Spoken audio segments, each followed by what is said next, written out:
음, 수업을 계속 이어가도록 하겠습니다. 우리의 굳어진 마음을 하나님께서 어떻게 녹여주실런지, 저는 여러분들의 간증이 지금 너무나도 기다려지고 기대가 됩니다. 어, 쉽지 않을 거예요. 그쵸? 물파스 바른 것과 같을 거고, 알코올 솜을 댄 거와 같을 거고, 빨간 약을 바른 거와 같을 수도 있겠어요. 어떻게 아플지를 알기에, 저 또한 그렇기에, 어, 그러나 근심보다 기대가 더 많이 됩니다. 여섯 번째 부부 회복은요, 하나님의 때를 인정할 때 시작된다라는 거예요. 모든 회복과 모든 상처의 치유는 바로 하나님의 때를 인정할 때 시작한다라는 겁니다. 부부는 가장 가까운 관계이면서 왠지 마음적으로 먼 관계이기도 해요. 그렇죠? 그래서 가장 깊은 사랑도 누리지만 가장 깊은 상처도 주고받는 것이 또 부부 관계이기도 합니다. 남편은 남편대로 서운한 점이 많겠고 아내는 아내대로 쌓인 눈물이 많을 거예요. 사랑이 없어서가 아니라 서로의 자라온 환경과 문화 방식과 표현 방식이 다르기 때문에 그렇습니다. 또 기대하는 바가 다르고 상처받는 지점이 서로가 다르기 때문에 부딪히는 경우가 참으로 많습니다. 그러나 시간이 지나면 이 차이를 이해하기보다 정죄하게 된다라는 게 참 아픈 일이에요. 정죄하게 된다. 우리는 그 상처를 싸매려고 하는 그 상처를 같이 공유해서 받아들이기보다는 정죄하려고 하는 것이 참 많다라는 거예요. 이런 이유예요. 나가서 실수하지 않으려고 다른 사람에게 밉보이지 않게 하기 위해서 그렇게 한다라는 이유를 갖가지 이유를 대고 있어요. 그러나 어떠한 상황에서도 그 모든 앞선 상황까지 우리가 예견한다 할지라도요, 그 사람의 상처와 인생과 시간을 대신 살아줄 수가 없어요. 그렇기 때문에 나가서 실수를 하든 무엇을 하든 그것이 중요하지 않아요. 그 다음 상황에 솔루션을 제시할 필요가 없다라는 거예요.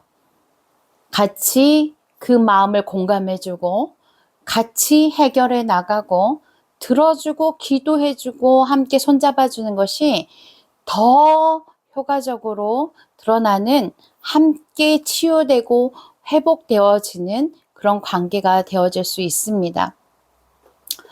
또 아내는 아내대로 눈물샘이 많지요. 표현 방식이 다르다고 했어요. 그러나 시간이 지나면은요, 이 차이를 이해하기보다 정죄하는 것이 늘어나면 늘어날수록 사이의 깊은 골과 관계에 금이 가는 것이 정말로 상당히 크다라는 거예요. 제일 많이 정제되는 말이 무엇일까요? 당신은 절대 변하지 않아 라는 말입니다. 그리고 이제 나는 기대도 하지 않아 라고 할 때 쓰는 말이죠. 내 마음을 평생 당신은 모를 거야. 이해하지 못할 거야. 남의 편이어서 남 편이야. 이런 말. 이런 말들을 말이죠. 서심없이 그냥 내뱉은다라는 거예요. 이런 말들이 쌓이게 되면은요, 부부 사이뿐만이 아니라 어떤 관계 사이에서도요, 금이 가고 멀어지고 점점 굳어져 가는 것입니다. 그래서 필요한 것은 상대를 빨리 바꾸려는 노력의 그 조급함이 아니라 하나님의 때를 기다리는 그 믿음이 중요하다라는 거예요. 내가 무엇을 해서 바꾸려고 하기보다 내가 하나님의 때를 발견하는 것이 중요하고요. 지금 하나님은 일하고 계신다라는 것을 인정하는 순간 그것이 바로 우리가 늘 듣는 솔루션 중에 마음을 내려놓아야 합니다. 모든 것을 다 내려놓아야 됩니다. 하면 무엇을 내려놓아야 돼요? 라고 말을 하는데 그 내려놓다라는 것은 무엇이냐? 기대치를 버리거나 그러라는 것이 아니고요. 말 그대로예요. 우리가 먼저 앞서서 솔루션을 제시하거나 무엇을 해결하려고 하지 말고 하나님이 일하고 계시다라는 것을 인정을 하고 하나님 때를 바라보라는 것입니다. 그렇기 때문에 하나님께서 하나님의 때를 기다리는 그 믿음, 그 하나를 찾으신다라는 거예요. 누구에게요? 나에게, 여러분에게. 하나님이 기대하는 것은 바로 하나님의 때를 기다리는 그 믿음을 기대하고 계시다는 것입니다. 골로새서 3장 13절에서 14절 말씀을 함께 볼게요. 누가 누구에게 불만이 있거든 서로 용납하여 피차 용서하되 주께서 너희를 용서하신 것 같이 너희도 그리하고 이 모든 것 위에 사랑을 더하라. 이는 온전하게 되는 때니라. 라는 말씀이 있습니다. 아멘. 부부 회복에는요, 사랑도 필요하지만 용납하고 용서가 꼭 필요하다라는 것입니다. 왜냐하면 가까운 관계일수록 실망할 일이 더 많기 때문에 그렇습니다. 왜 그렇습니까? 기대치가 다르고요. 부딪히며 살아가기 때문에 그래요. 옆집 아이에게는 용납됐던 것이 내 아이에게는 용납되지 않아요. 옆집에 있는 아주머니랑 그 아저씨에게 용납됐던 것이 내 가정에서 용납될 수가 없거든요. 그렇기 때문에 여러분들은 항상 살필 것은 무엇이겠습니까? 하나님께서 내 입술을 주장하셔야 되고 주관하셔야 돼요. 하나님과 실제하신 하나님과 우리가 체득화된 삶을 살아가는 것이 우선순위라는 것입니다. 에베소서 4장 2절에서 3절도 보겠습니다. 모든 겸손과 온유로 하고 오래 참음으로 사랑 가운데서 서로 용납하고 평안에 매는 줄로 성령이 하나 되게 하신 것을 힘써 지키라. 아멘. 부부는 이겨야 하는 관계가 아니에요. 자존심 대 자존심으로 대결하는 관계가 아니라는 사실이에요. 바로 서로가 지켜야 하는 관계입니다. 오늘 완벽하지 않아도 괜찮습니다. 또 오늘 당장 다 풀리지 않아도 괜찮습니다. 하나님이 우리 부부 사이에 일하실 수 있다는 믿음을 놓지 않는 것이 아주 중요하다라는 사실이에요. 부부가 함께 예배드리기 시작하면 달라져요. 또 부부가 함께 기도하기 시작하면 달라지는 것입니다. 감정을 터뜨리기 전에 하나님께 먼저 나아가면 달라지는 것입니다. 내 감정을 알아봐 달라고 요구하고 투덜대기 전에 하나님 앞에 먼저 무릎 꿇는 연습을 우리가 하여야겠습니다. 그런 결단이 있어야겠어요. 하나님의 때를 안다는 것은 왜 아직도 그럼에도 불구하고 안 바뀌지? 라고 생각하는 관점에서 하나님이 우리 사이에도 일하고 계신다라고 믿는 관점, 바로 하나님이 힘써 일하고 계셔라고 서로가 위로하고 격려하고 공감하는 그 관점이 필요한 것입니다. 또 7번째, 자녀 회복에도 하나님의 때가 있습니다.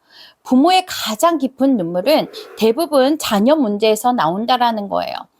자녀가 멀어지고 말을 듣지 않고 또 신앙에서 떠나고 마음의 문을 닫으면 부모가 점차 무너지게 되고 거기에서의 대화가 단절이 오게 됩니다. 가장 무서운 거는요, 부모가 자녀에게서 하나님이 자녀에게 이르지 않은 말, 하나님의 계시보다 앞서가는 말들을 많이 한다라는 거예요. 그것이 마냥 하나님의 뜻인 것 마냥 하나님께서 명령하신 것처럼 그것을 잘못 대언, 거짓 대언을 하는 경우가 많다라는 거예요. 정말 위험합니다. 이런 경우에 대부분은요, 그 자녀들이 하나님을 떠나고요, 교회를 떠나게 되어 있습니다. 왜냐하면 그 안에서 역기능적으로 부딪혀서 이것이 어둠 가운데 몰아내어지기 시작하고 교만이 아이들에게서 쏟아져 나와서 사람들을 정죄하기 시작하고 그 마음이 무너지기 시작하고 완벽하게 굳어지기 때문에 아이는 더 이상 은혜를 받거나 생명수를 누리는 관계가 아닌 그 안에서 정말 생명수가 굳어진 마음에서 흘러가 버리는, 내게서 적셔지지 않는 마음이 돼버린다라는 거예요. 그것이 뭐예요? 웃자란다라는 거예요. 그렇기 때문에 자신을 많이 책망하게 되는 아이들은 그 부모들 밑에서 자라는 아이들은 동일한 말을 해요. 내가 잘못했나? 내가 태어나지 말 걸 그랬나? 내가 더 잘했어야 되는데 나 때문인가? 이런 생각들을 많이 해요. 부모도 맞아요. 이제는 너무 늦은 걸까? 내 아이가 내가 잘못 키웠을까? 이러한 불합리함 속에서 이러한 우울함과 부정적인 속에 갇혀 있게 되어 있습니다. 그런데 이것이 과연 부모에게만 적용이 될까요? 아닙니다. 흘러가는 거예요.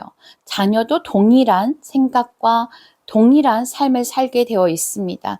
그렇기 때문에 여러분, 자녀 문제 앞에서 가장 조심해야 될 거는 자책하는 것과 포기의 상태예요.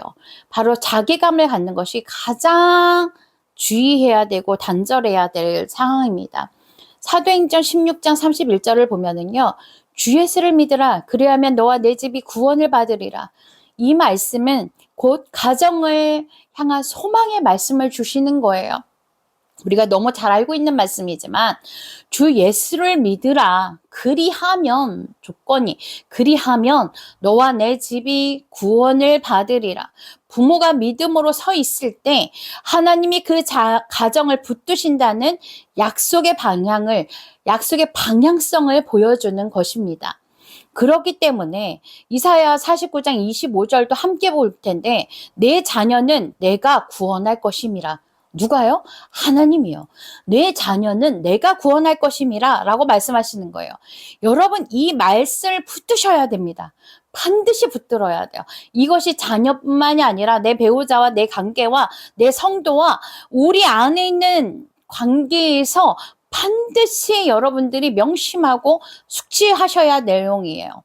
내 자녀는 내가 구원할 것임이라. 아멘. 이 안에 모든 관계성이 가능하다라는 거예요. 반드시 붙들기를 축복합니다. 부모는 눈에 보이는 현실 때문에 낙심하지만 하나님은 내가 구원할 것이기 때문에 희망과 소망 가운데 있다라는 거예요. 잠언 22장 6절도 그렇습니다. 마땅히 행할 길을 아이에게 가르치라. 그리하면 늙어도 그것을 떠나지 아니하리라. 아멘.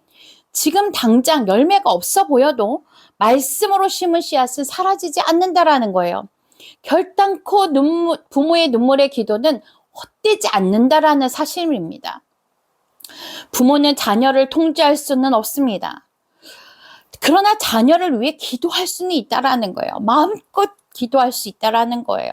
부모는 자녀의 마음을 강제로 열 수가 없습니다. 그러나 하나님께 맡길 수 있다라는 거예요. 자녀가 열 수 있도록 그 문을 열어주어서 하나님께서 내주하실 수 있도록 할 수 있다라는 거예요.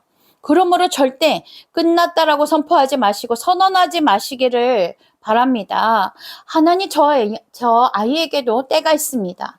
하나님 저 아이의 마음을 열어주십시오. 하나님 내가 낙심하지 않게 해주십시오. 자녀에게도 하나님의 때가 있음을 선언하시기를 바랍니다. 8번째, 가정회복에도 반드시 용서가 필요합니다. 가정 안의 상처는 모두 동일합니다. 왜냐하면 가족이기 때문에 그래요. 가까운 가족이기 때문에, 관계이기 때문에 남이 준 상처보다 더 아프게 오래 남아있고 상처 자국이 깊숙하게 배이는 것입니다. 그래서 가정회복을 말할 때 많은 분들이 속으로 이렇게 생각합니다. 용서가 쉬운 거야. 그 사람이 준 상처를 아시나요? 나는 너무 오래 참았어요. 이런 말들을 많이 합니다. 그러나 다 맞습니다. 쉽지 않아요. 억지로 되는 것도 아닙니다. 그러나 마태복음 6장 14절은 이렇게 말씀하고 계세요. 너희가 사람의 잘못을 용서하면 너희 하늘 아버지께서도 너희 잘못을 용서하시려니와. 아멘. 또 에베소서 4장 31절에서 42절은 이렇게 말하고 있습니다. 너희는 모든 악독과 노함과 분냄과 떠드는 것과 비방하는 것을 모든 악의와 함께 버리고 서로 친절하게 하며 불쌍히 여기며 서로 용서하기를 하나님이 그리스도 안에서 너희를 용서함과 같이 하라. 아멘. 용서는 상대가 받을 만해서 하는 것이 아닙니다. 그럼 무엇일까요? 내가 먼저 하나님께 용서받은 사람임을 기억하기 때문에 하는 것입니다. 용서는 감정이 완전히 풀렸다는 뜻이 아니에요. 신뢰가 하루아침에 다 회복되었다는 것도 아닙니다. 그러나 용서는 하나님께 회복의 문을 열어드리는 첫걸음인 거예요. 용서는요, 모든 해결을 하려고 하는 결말의 이야기가 아니에요. 바로 하나님께 회복의 문을 열어드리는, 하나님께서 문을 두드리실 때에 그 문을 열어드리는 키인 것 뿐이에요. 가장 안에 용서가 없다면, 그 가정과 나의 마음과 생각과 그 안에 용서가 없다면 늘 과거가 현재를 끌고 갈 거고요. 예전 상처가 반복해서 꺼내질 거고요. 같은 말로 또 서로를 찌르게 되는 것입니다. 하지만 하나님의 은혜가 임하면 어떻게 됩니까? 내 힘으로는 안 되지만 주님 때문에 조금씩 내려놓게 된다라는 거예요. 저는 주님으로 인하여서 우리 가정이 이렇게 회복되고 제가 회복되었습니다. 라는 고백이 이루어진다라는 거예요. 그때부터 묶인 것이 풀어지기 시작한다라는 사실입니다. 9번째, 회복을 기다리는 가정은요, 말이 달라져요. 가정이 무너질 때 가장 먼저 무너지는 것 중 하나가 말이에요. 말로 다투고, 말로 틀어지고, 말로 상처를 내고, 말로 사람을 죽일 수 있는 거예요. 짜증, 비난, 냉소, 그리고 낙담하는, 낙인하는 말, 이런 말들이에요. 이런 말이 반복되면 집안의 공기가 점점 어두워져요. 어두움이 엄습하게 돼요. 잠언 18장 21절 말씀입니다. 죽고 사는 것이 혀의 힘에 달렸나니. 죽고 사는 것이 혀의 힘에 달렸나니. 아멘. 정말 그렇습니다. 말이 사람을 죽이기도 하고 살리기도 한다라는 거예요. 가정을 향한 우리의 말이 상처가 되기도 하고 회복의 통로가 되기도 한다라는 거예요. 우리나라 속담에도요. 청년빚을 갚는 데잖아요. 에베소서 4장 29절도 보겠습니다. 무릇 더러운 말은 너희 입 밖에도 내지 말고 오직 덕을 세우는 데 소용되는 대로 선한 말을 하여 듣는 사람들에게 은혜를 끼치게 하라. 아멘. 오늘부터라도요, 가족에게 은혜를 끼치는 말을 해야겠습니다. 저도 이런 말들을 많이 써서 서로가 아프고 다치는데 너 왜 그러니 대신 하나님이 너를 붙들고 계셔. 당신은 안 변해. 라는 말 대신 하나님이 너를 붙들고 계셔. 우리 같이 기도해 봅시다. 라는 말이에요. 이 집은 끝났어. 이 집안은 안 돼. 라는 말 대신 하나님이 우리 집도 회복하실 수가 있어. 라는 말입니다. 제가 이 씨니까 이가로만 할게요. 이 씨는 아주 고집불통이야. 이거 씨알도 안 맥혀. 이랬던 말 대신 하나님이 너를 붙들고 계셔. 우리를 회복하기를 원하시고 이미 일하고 계셔. 라는 말로 바꾸는 거예요. 말이 바뀌면 분위기가 바뀌어요. 분위기가 바뀌면 관계가 바뀌고요. 관계가 바뀌면 바로 회복이 같이 열린다라는 거예요. 하나님은 10번째, 하나님은 한 사람의 믿음을 통해 가정을 살리시기도 한다라는 거예요. 어떤 분들은 이렇게 말해요. 저희 집은 저 혼자만 믿어요. 남편은 아직 믿음이 없어요. 아내가 너무 지쳐 있어요. 자녀들이 다 냉담해요. 우리가 이 시댁이 우울증이 좀 있어요. 조금 어두워요. 이런 말들을 많이 해요. 그럴 때 쉽게 낙심하고 나 혼자 해서 뭐 하나 하는 생각들을 많이 합니다. 그런데 여러분, 하나님은 종종 한 사람의 믿음을 통해 가정을 움직이시는데 고린도전서 7장 14절 말씀에 믿지 아니하는 남편이 아내로 말미암아, 되게 중요한 부분이에요. 믿지 아니하는 남편이 아내로 말미암아 거룩하게 되고 믿지 아니하는 아내가 남편으로 말미암아 거룩하게 되나니. 이 말씀은 믿음의 한 사람이 가정 안에 거룩한 영향력을 흘려보낼 수 있다라는 사실이에요. 우리가 전도를 하잖아요. 나가서 전혀 생판 모르는 사람들 혹은 이웃 사람들에게도 전도를 하잖아요. 초청을 한단 말이죠. 성경에선 계속 우리에게 초청하기를 말하고 있습니다. 그러나 초청이 밖에서만 일어나는 것이 아니라 내 삶의 본거지인 가정에서부터 일어나야 된다라는 거예요. 야고보서 5장 16절에도 이와 같은 말씀이 있어요. 의인의 간구는 역사하는 힘이 큼이니라 라고 말하고 있습니다. 여러분의 기도가 약해 보일지 몰라요. 그리고 하나님 앞에서는 결코 작지 않다라는 거예요. 눈물의 기도는 하늘에 닿습니다. 여러분, 가장 제가 싫어하는 말 중에 하나가 내가 너를 위해서 기도밖에 해줄 게 없어 라는 말이에요. 저는 정말 그 말을 싫어해요. 여러분, 제가 여러분을 위해서 기도할 수 있다는 것이 가장 큰 축복이고요. 어마어마한 힘이 난다라는 사실이에요. 큰 축복이에요. 누군가를 위해서 기도하고 하나님 앞에 상달될 만한 그 마음의 사랑을 드린다라는 것이 엄청난 축복의 시간이라는 사실입니다. 그렇기 때문에 여러분들의 기도가 약해 보일지라도 지금 움직이지 않을 것 같을지라도 여러분 낙심하지 마시고요. 여러분의 눈물의 기도, 여러분들의 단 한마디의 그 말 한마디가 하나님께서 기다리시는 단 한 소리라는 것, 하나님께서 기다리시는 하나의 움직임이라는 것을 꼭 아시기를 바랍니다. 그렇기 때문에 나 혼자라서 소용없다라고 여기지 마시고 한 사람이 예배를 붙들면 바로 집안의 예배가 불씨가 살아나게 되는 거예요. 또 한 사람이 입술을 지키게 된다면 그 싸움의 흐름이 꺾이게 되는 것입니다. 한 사람이 중보를 하기 시작을 하면 하늘 문이 열리기 시작하는 거예요. 그러면 그 한 사람을 통해서 하늘의 사닥다리의 은혜가 쏟아지게 되는 거예요. 무지개가 비칠 때 어떻게 합니까? 그냥 점차 며칠을 걸쳐서 이 무지개가 내려옵니까? 아니죠. 슈락 하고 펼쳐지죠. 그 은혜가 한 사람으로 인해서 온다라는 사실입니다. 그렇기 때문에 한 사람은 하나님은 그 한 사람을 통해서 한 가정을 살리시기도 하지만 한 사람을 통해서 그 마을을 구원하시기도 한다라는 사실입니다.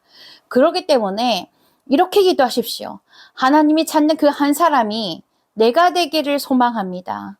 하나님 나로 인하여서 나를 통하여서 역사하여 주시옵소서 나와 함께하여 주시옵소서 라고 간구할 수 있는 소망을 품은 그런 우리 제자님들이 되시기를 축복합니다. 11번째, 회복은 단번에 오기보다 서서히 오는 경우도 많습니다. 어떤 분들은 회복을 너무 극적으로만 생각해요. 드라마틱하게 변하거나 어떠한 반전을 기대하기도 합니다. 하지만 한번 기도받으면 다 바뀌어야 하는데 봉성회를 갔다 왔는데 내가 오늘은 은혜를 받았는데 이렇게 한 집회 끝나고 나서 싹 달라질 것 같은 거예요. 매직, 마술과 같다라고 생각을 해요. 물론 하나님은 그렇게도 하실 수 있습니다. 그러나 많은 경우 과정 회복은 서서히 이루어진다라는 거예요.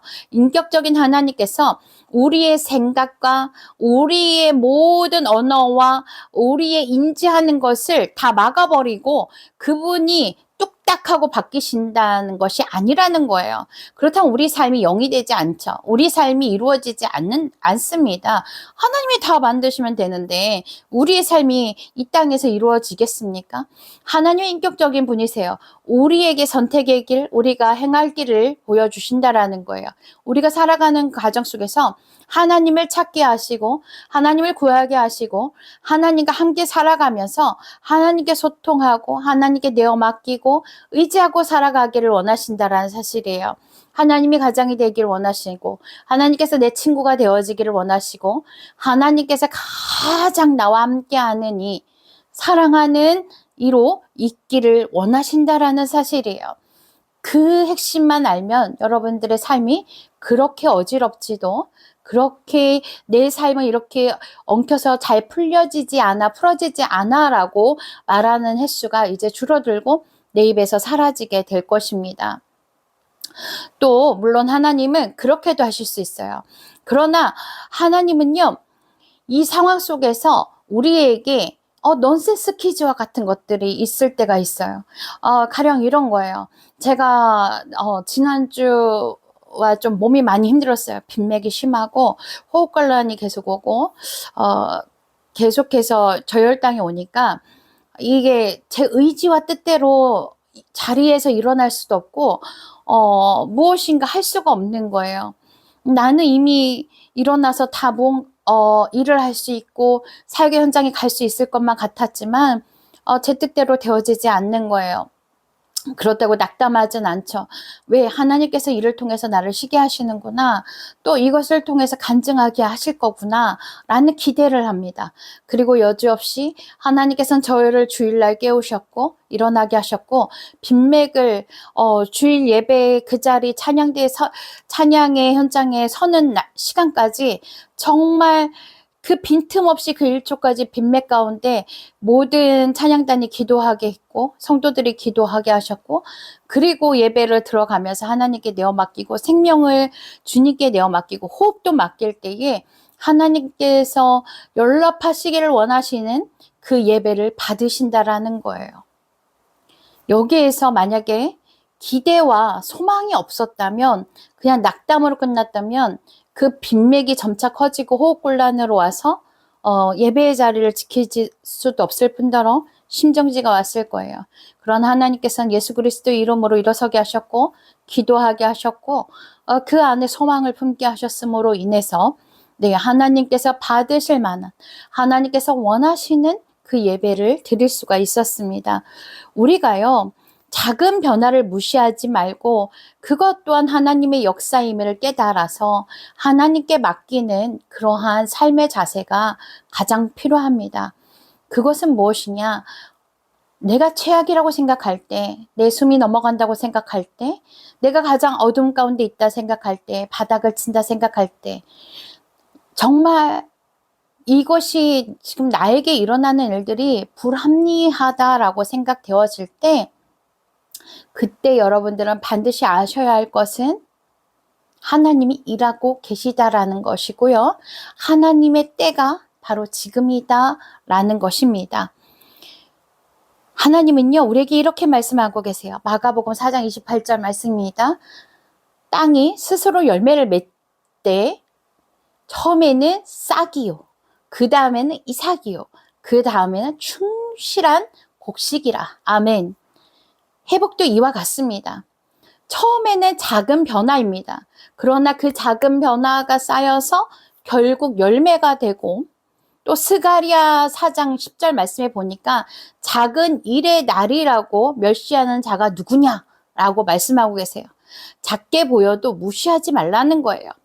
조금 나아진 것도 감사해야 되겠고 그 작은 변화 속에서 하나님의 손길이 있음을 깨닫고 우리가 해야 할 건 뭐예요? 증거자의 삶을 사는 거예요. 자랑하는 증거자의 삶을 사는 것. 이게 하루가 되고 이틀이 되고 3일이 되어가고 그렇게 살아갈 때에 나의 삶이 바뀌고 내 주변과 내 모든 관계에 있는 사람들의 삶이 변해가고 있다는 것을 깨닫게 될 것입니다. 우리는요, 중보자, 그리고 증거자, 간증하는 사람이에요. 하나님의 모든 되어지는 은혜 속에서 하시는 일들 속에서 그 계획 속에서 우리는 보고 느끼고 깨닫는 대로 실제 하신 하나님과 살아가면서 그 일을 증거하는 거예요. 근데 내 삶에 증거거리가 없어. 불평거리만 있어. 이거는 심각한 거예요. 하나님과 화해를 청하시고 그리고 하나님께 용서를 청하시고 하나님과의 관계가 회복되어질 때 형통하여질 때 모든 관계가 열리고 형통하게 될 줄로 믿습니다. 12번째 하나님의 때를 안다는 것은 포기하지 않는다라는 것입니다. 결국 오늘 말씀의 핵심은 이거예요. 하나님의 때를 안다는 것은 정확한 날짜를 마치는 것이 아닙니다. 언젠가 될지 계산하는 것도 아니라는 거예요. 포기하지 않고 하나님을 신뢰하는 것이라는 사실입니다. 지금 안 보여도 하나님이 일하심을 믿는 것입니다. 상대가 아직 그대로여도 하나님이 만지실 수 있음을 믿는 거예요. 우리 가정에도 회복의 때가 있음을 믿는 것입니다. 그래서 제가 우리 딸에게 하는 말이 살아있으면 돼. 살아있으면 네가 바뀔 만한 때가 너에게 온다. 하나님은 일하고 계시다. 라고 이야기합니다. 로마서 8장 29절 말씀이에요. 하나님을 사랑하는 자, 곧 그의 뜻대로 부르심을 입은 자들에게는 모든 것이 합력하여 선을 이루느니라. 가정의 눈물도 기다림도 그 답답한 시간도 하나님 손에 들려지게 된다면 결국 선을 이루게 된다라는 것입니다. 또 예레미야 32장 27절 말씀을 보면 마지막으로 붙들기를 원합니다. 나는 여호와요 모든 육체의 하나님이라 내게 할 수 없는 일이 있겠느냐. 아멘. 한 번 더요. 예레미야 32장 27절 말씀입니다. 제게 힘을 주는 이 말씀이 여러분들에게도 힘이 되며 여러분들의 생명을 붙드는 일이 되기를 축복합니다. 나는 여호와요 모든 육체의 하나님이라 내게 할 수 없는 일이 있겠느냐. 아멘. 부부 회복도 하나님께는 가능합니다. 자녀 회복도 가능합니다. 물질의 문제 가능합니다. 무너진 가정과 무너진 삶의 기틀에서 다시 일어날 수 있습니다. 그것을 세우고 회복하시는 이는 바로 하나님이시라는 거예요. 그러므로 여러분 절대 낙심하지 마십시오. 포기하지 마십시오. 정죄하지 마십시오. 불평, 불만으로 원망으로 월룩진 삶을 살지 말기를 축복합니다. 그리고 이 시간에 정말 간절히 부탁합니다. 예배를 다시 세우십시오. 예배 자리에 단 한 사람의 예배자가 세워진다면 그곳은 반드시 변화가 일어날 것입니다. 기도를 다시 붙드십시오. 가족을 향한 말을 바꾸시기를 권면합니다. 그리고 믿음으로 선포하는 것입니다. 우리 가정에도 하나님의 때가 있습니다. 우리 집에도 회복의 때가 있습니다. 잃어버린 세월도 하나님이 회복시켜 주십니다. 우리의 가정의 주인은 문제가 아니라 해답이신 바로 예수 그리스도 우리의 주님이십니다. 아멘. 네, 모든 회복의 키는 하나님이 갖고 계시다는 사실이에요. 이 시간 마음으로 함께 선포하겠습니다. 우리 같이 한번 해볼까요? 우리 가정에도 하나님의 때가 있습니다. 우리 집에도 회복의 때가 있습니다. 잃어버린 세월도 하나님이 회복시켜 주십니다. 우리 집의 주인은 문제가 아니라 바로 예수 그리스도이십니다. 하나님께서는 능치 못할 일이 없습니다. 우리 같이 기도하고 마치도록 하겠습니다. 자, 같이 기도할게요. 사랑의 하나님 아버지, 오늘 이 시간 우리 가정을 주님 앞에 올려드립니다. 사람이 보기에는 늦은 것 같고 사람이 보기에는 끝난 것 같은 자리에서라도 하나님께서는 회복의 길이 있음을 믿습니다. 주님, 우리 가정의 예배를 회복시켜 주시옵소서. 우리 가정의 기도를 회복시켜 주시옵소서. 우리 가정의 사랑을 회복시켜 주시옵소서. 우리 가정의 용서를 회복시켜 주시옵소서. 우리 가정의 대화를 회복시켜 주시옵소서.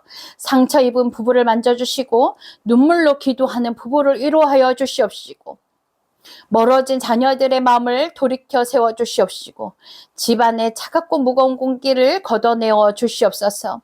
메뚜기가 먹은 횟수라도 갚아주신다고 하신 하나님, 우리 가정에 잃어버린 시간도 회복시켜 주십시오.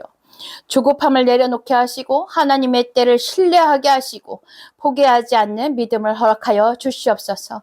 우리 주님만이 이 모든 것을 해결하실 수 있습니다. 주님을 믿고 인정할 때, 우리가 문제를 바라보지 아니하고 해답이신 하나님 예수 그리스도를 바라볼 때 주님께서 일하심이 보이게 되는 줄로 믿습니다. 한 사람 한 사람에게 성령 하나님 역사하여 주셔서 그 굳어진 마음이 하나님 품 안으로 파고들어 온전히 적시어져 새 잎을 낼 수 있도록 주여 은혜를 베풀어 주시옵소서. 감사드립니다. 예수 그리스도 이름으로 기도드립니다. 아멘.